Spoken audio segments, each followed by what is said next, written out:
take a walk back in time to the year 1765. In 1765, America was made of only 13 colonies. There were no states, no cars, no electric lights. There were printing presses, but they had to be operated slowly by hand, so newspapers were read by many people. I can't believe that, King George. He's even making us pay a tax just to buy a newspaper. You think that's bad? You should have seen the tax on our marriage license last month. Even this calendar I bought had a tax upon it. Isn't that the truth? Every time you see this blue stamp on something, it's more money in the pockets of the English and less money in the pockets of the Americans. I say we unite and tell O King George what for. Now you're talking. Let's tell him that we're mad, and we're not going to take it anymore. That's right, you tell him. The British didn't know this little blue stamp was going to cause so much trouble. People in the 13 colonies decided they had to stick together and fight this tax. So many of the colonists protested that England took away the Stamp Act tax. England had invested a lot in ships and goods shipped to the American colonies. They sent their British troops to keep law and order in the colonies and to fight the French and the Indians. This took a lot of money. This is why England taxed the colonists to pay these expenses. Taxes continued to appear on more and more items. For the next 5 years, things grew worse and worse. Eventually, the colonists knew their taxes were even going to pay for the British soldiers who were pushing Americans around. Colonists were angry that their voice was being ignored in England. They claimed this was taxation without representation. Then, it finally happened on a snowy night in Boston, March 1770. You redcoats, go home! Yeah, go home. We don't want you around anymore. All you do is push us around. Tax, tax, tax! Go back to England where you belong. Go home! Go home! Oh no, they're dead! Run quick! Tell everyone there's been a shooting! The British have shot 5 Americans. It's a massacre. Those murders! They even shot my black servant, Crispus Attucks! It's a massacre. It's a massacre. This event, which was called the Boston Massacre, made the colonists even more determined than ever to get rid of the British. Then, King George put a tax on tea, which was the colonists' favorite drink.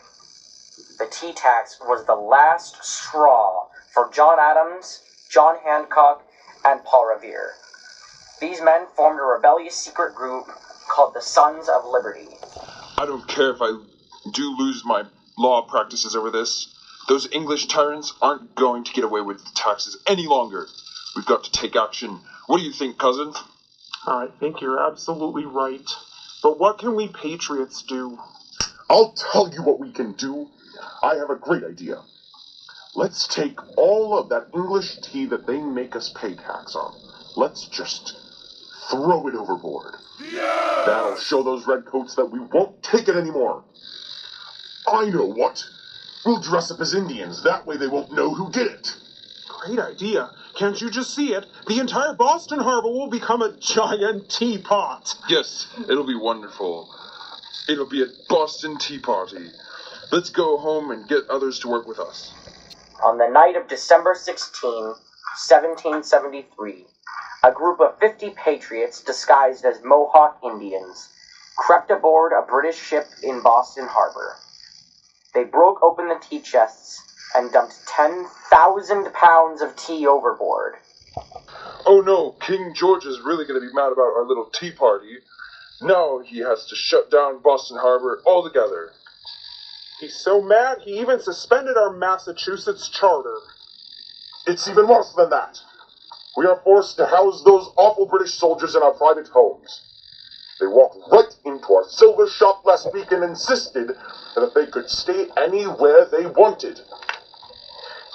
It's time for us to unite as colonies. We must call a conference of delegates from each colony together and decide about what to do. In 1774, each colony, except Georgia, sent representatives to Philadelphia for the First Continental Congress. A revolutionary war seemed hopeless to most of the colonists. Patrick Henry finally stepped forward to make his point. We have petitioned, we have remonstrated, we have supplicated, we have prostrated ourselves before the throne, and have implored its interposition to arrest the tyrannical hands of the ministry and parliament. Our petitions have been slighted, our remonstrances have produced additional violence and insult, our supplications have been disregarded, and we have been spurned, with contempt, from the foot of the throne. In vain, after these things, may we indulge the fond hope of peace and reconciliation. There is no longer any room for hope.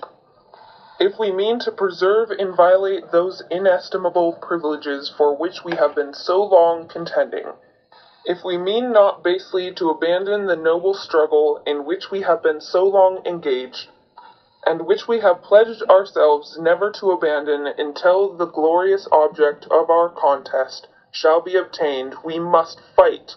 I repeat it, sir, we must fight. An appeal to arms and the God of hosts is all that is left us. The battle, sir, is not to the strong alone. It is to the vigilant, the active, the brave. Besides, sir, we have no election. If we were base enough to desire it, it is now too late to retire from the contest.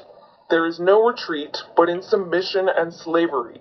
Our chains are forged. Their clanking may be heard on the plains of Boston. The war is inevitable, and let it come. I repeat, sir, let it come. It is in vain, sir, to extenuate the matter. Gentlemen may cry peace, peace, but there is no peace. The war is actually begun. The next gale that sweeps from the north will bring to our ears the clash of resounding arms. Our brethren are already in the field. Why stand we here idle? What is it that gentlemen wish? What would they have?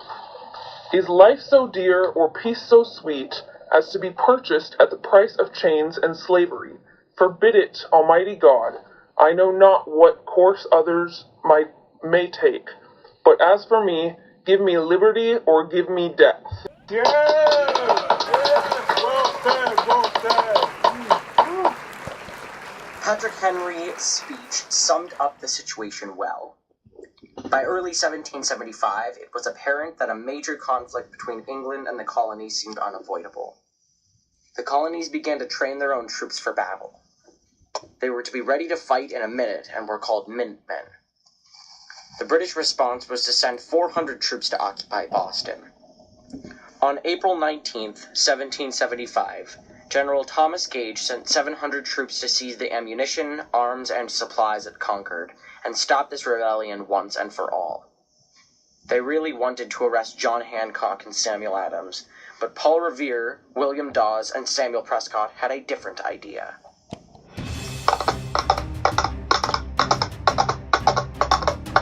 The British are coming! The British are coming! The British are coming! The British are coming! The British are coming! Stand your ground, men. Don't fire unless fired upon.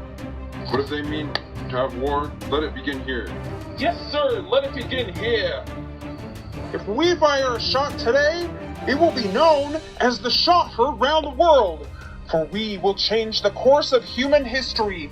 We are ready to fight for our freedom and establish our own government. Disperse, ye villains. Give up those weapons now. Sir, they have moved all of their supplies. Someone must have told them we were coming. We must return Boston. We're not finding anything here. Sir, they are firing at us from the trees and the houses. We've lost nearly a third of our men. Battles raged in many areas throughout 1775 to 76. Surprise was one of the Patriots' biggest weapons. One night, Ethan Allen and his Green Mountain Boys captured Fort Ticonderoga. We had you completely surrounded. In the name of the Great Jehovah and the Continental Congress, we order you to surrender. Surprise! Gotcha! Wow, look at all these supplies we've captured. Oh, we even have a cannon! On June 17, 1775, the British fought the Patriots at the Battle of Bunker Hill. After 3 attacks by the Redcoats, the Patriots ran low on ammunition and had to flee. The British won that day, but lost 1,054 troops. The Americans only lost 100. Another surprise victory was won right before Christmas. Men, I've got a great plan. I know it is very cold tonight, and you are not dressed as warmly as you need to be. But take heart, for this can be a great victory for America. We will cross the Delaware River at this icy cold night and catch those German troops by surprise. They have been celebrating Christmas and are sleepy. Let us give those British helpers our own kind of Christmas surprise. Do you think we can make it? It's a river full of ice. Well, General, you think we can make it? That's good enough. Women played key roles in the victories of our patriots as well. Many wives of the signers of the Declaration of Independence saw their homes burnt to the ground and their land confiscated by the British. Other women, including Lydia Darragh, who passed secrets from the British to the Patriots, or Molly Pitcher, who provided drinks to the fighting men and even shot a cannon when she had to. Betsy Ross is said to have made the first flag. It was under this flag on the ship named the Bonhomme Richard that the battle between the British ship Serapis and the Patriot captain John Paul Jones raged. 1776 was a year of military and naval battles as well as a battle with words about the future of the country. Representatives at the Second Continental Congress in Philadelphia moved towards independence over many months of secret meetings. Among the 56 delegates were John Adams, John Hancock, Thomas Jefferson, and Benjamin Franklin, who together hammered out the Declaration of Independence. Hey, John! Ben, John, come here and take a look at what I've written so far.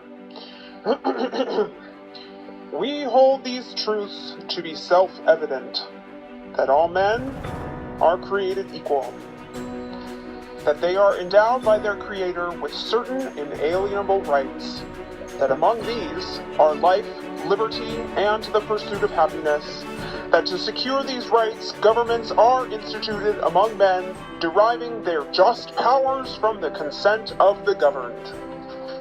Good job, Thomas. You have said it very well. What a good point. Governments get their power from the consent of the governed. That's great. I guess we won't be birthing any kings in this new nation. No, sir. I'd be glad to sign my John Hancock on those words. This is marvelous. I consider the settlement of America with reverence and wonder as an opening of a grand scheme and design in God's providence for the illumination and emancipation of the slavish part of mankind all over the world. This is true, John. Somehow I think that our struggle for freedom in this country is going to mean something for the entire world. I really think God is helping us through these days. Even today, there are those in England who would like to be free from the tyranny of their own king. We shall establish a free land here in America.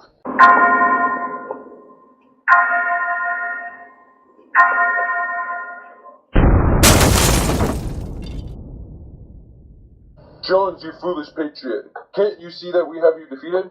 See how my cannons almost touch your cannons? Will you surrender now? I have not yet begun to fight. This was apparently true, for though the battle was long and bitter, the British eventually surrendered to John Paul Jones. Another famous general was Francis Marion, who fought in the swamps of South Carolina.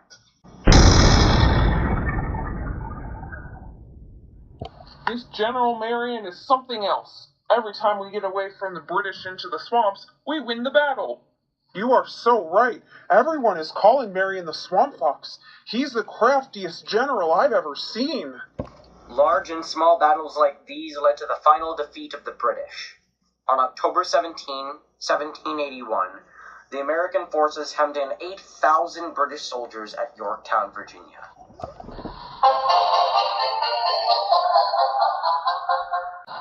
Congratulations, General Lafayette.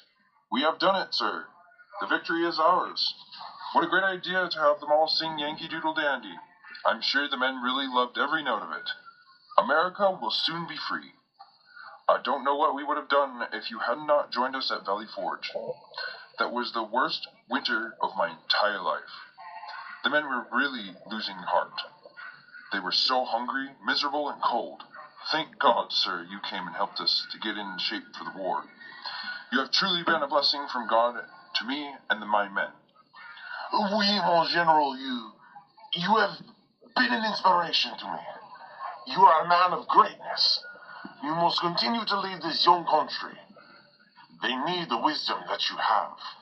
General Lafayette, I have a wonderful idea. Let's set aside an entire day each year for Thanksgiving to the Lord. We could have never won this war without his providence. That is a good idea, mon general.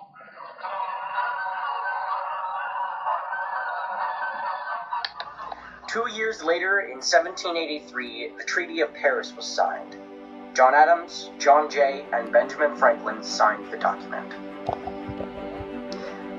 Well, here we're going to Paris to make it official. I never doubted it would happen. Well, I can't say that I doubted it would happen, but I dare say that I doubted I would live to see it a few times. Ben, I'm amazed that you felt up taking this trip. There aren't very many in their 80s who would attempt such a thing on these clipper ships. There is no way on God's green earth that I would have missed this opportunity to see all of the hard work and efforts of a lifetime come to completion. Say, Mr. Adams, what do you think of that George Washington for our first president? I guess he might be satisfactory. Sure, John, sure. You could be his vice president. What do you think? Sounds interesting. I'll give it some thought. Why don't you fellows talk it over with George? And so it was on Inauguration Day on 1789 that George Washington and John Adams were sworn in as the first President and Vice President of the United States of America. The new president was very thankful for God's presence in his life. He made this quite clear during his inaugural address. It would be particularly improper to omit in this first official act my fervent supplications to that Almighty Being who rules over the universe, who presides in the councils of nations. In tendering this homage to the great author of every public and private good, I assure myself that it expresses your sentiments, not less than my own.